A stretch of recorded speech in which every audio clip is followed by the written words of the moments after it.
जय श्री कृष्णा। पवित्र वैशाख महीने की कथा व महात्म 14वां अध्याय।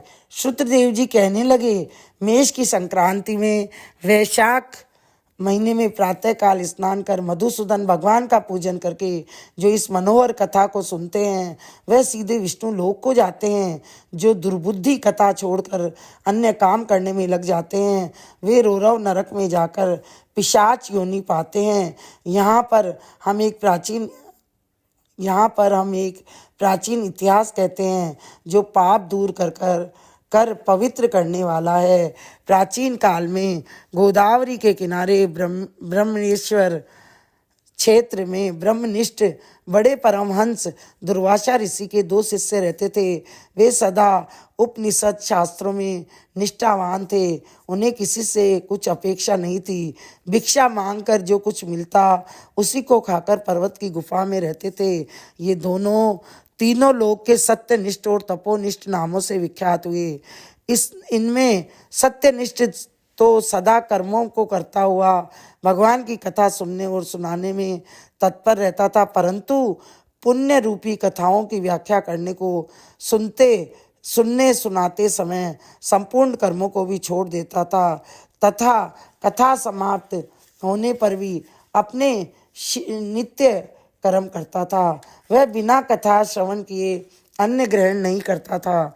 अतएव जो मनुष्य ऐसी कथा सुनते हैं उनको जन्म के बंधन नहीं व्यापते और विष्णु भगवान में सच्ची भक्ति तथा स्नेह उत्पन्न होता है।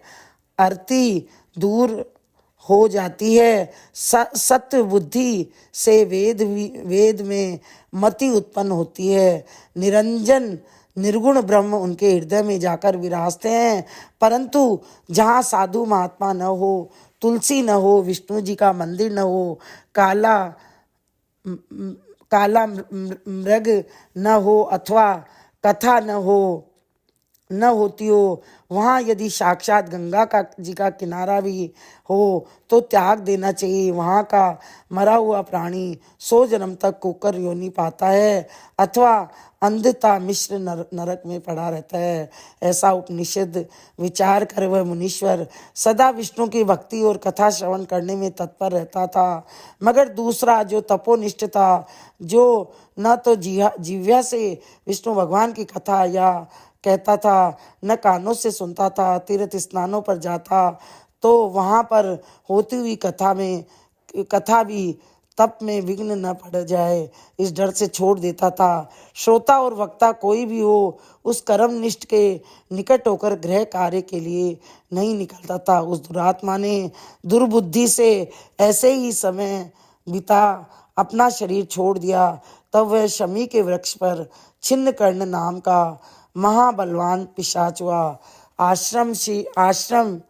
आश्रयहीन शुदा से व्याकुल हो उसका कंठ, होठ और तालु सूख गए।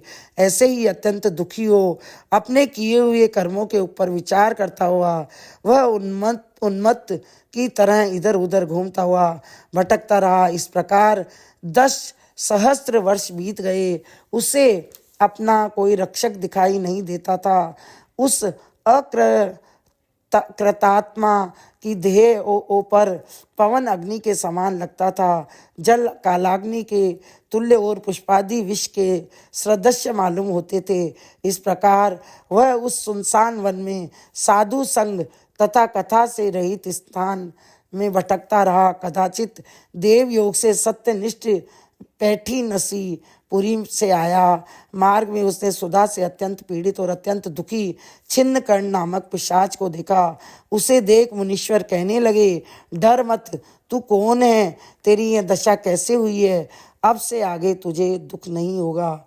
सत्यनिष्ठ के ऐसे आश्वासन देने पर छिन्न कर्ण अत्यंत व्याकुल हो कहने लगा, हे प्रभु, मैं दुर्वासा का शिष्य तपोनिष्ठ नाम का यति हूँ। मैं